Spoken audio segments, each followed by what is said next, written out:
गांव की बेरी भी खड़ी है, इसकी भी बनाओ ना। अच्छा और यार एक भाई छे गलत है तू यार। अच्छा जी, ये सिंपल है, ये भी बताओ। ये जनाब सेल्फी ले रहे हैं, पिक्चर ले रहे हैं।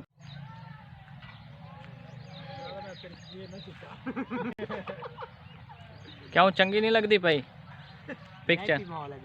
तस्वीर इतनी प्यारी आती है तेरे हमारे तेरा गांव की बेरी भी खड़ी है, इसकी भी बनाओ ना। अच्छा और यार एक भाई छे गलत है तू यार। अच्छा जी, ये सिंपल है, ये भी बताओ। ये जनाब सेल्फी ले रहे हैं, पिक्चर ले रहे हैं अपनी।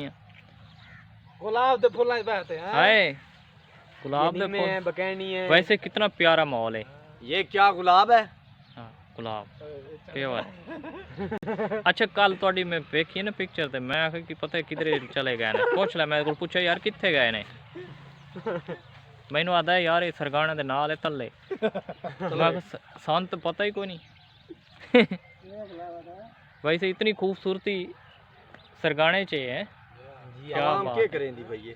अच्छा खूबसूरती है ना विहाड़ी च है। पता कि हुण इत्थे ਹੁਣ ਭਰਾ ਬਾਗ ਹੁੰਦਾ ਇਹਨੇ ਫੁੱਲਾਂ ਦਾ ਕਿਹੜੀ ਪਿਆਰੇ ਜਿਹੜਾ ਨਾ ਫੁੱਲ ਆਣ ਪਈ ਨਾ ਪੂਰਾ ਜਿਹੜਾ ਨਾ ਬਾਗ ਆ ਫੁੱਲ ਫੁੱਲ ਉਹ ਕਿਹੜੇ ਖਾਨਾ ਦੇ ਪਾਸੇ? ਖਤਮ ਹੋਣ ਕੋਈ ਜਿਹੜਾ ਨਾ ਇੱਥੇ ਰਹਿ ਨਹੀਂ ਗਿਆ। ਹੁਣ ਇਹ ਜਿਹੜੇ ਬੜੇ ਪੁਰਾਣੇ ਫੁੱਲ ਬਾਕੀ ਇਹ ਜਿਹੜਾ ਨਾ ਖੂਬਸੂਰਤੀ ਖੜੀ ਅੱਛਾ ਉਹ ਜਿਹੜੇ ਖਾਣੇ ਦੇ ਫੁੱਲ ਹੁੰਦੇ ਨੇ ਬੜੀ ਸਜਾਵਟ ਆਈ ਉਹ। ਸਜਾਵਟ ਤਾਂ ਹਾਈ ਪਰ ਉਹ ਕੌਣ ਆਂਦੇ ਪੈਣ ਵੇਖੇ ਦੀ ਕੋਈ ਨਾਈ ਦੀ ਔਲਾਦ ਹੀ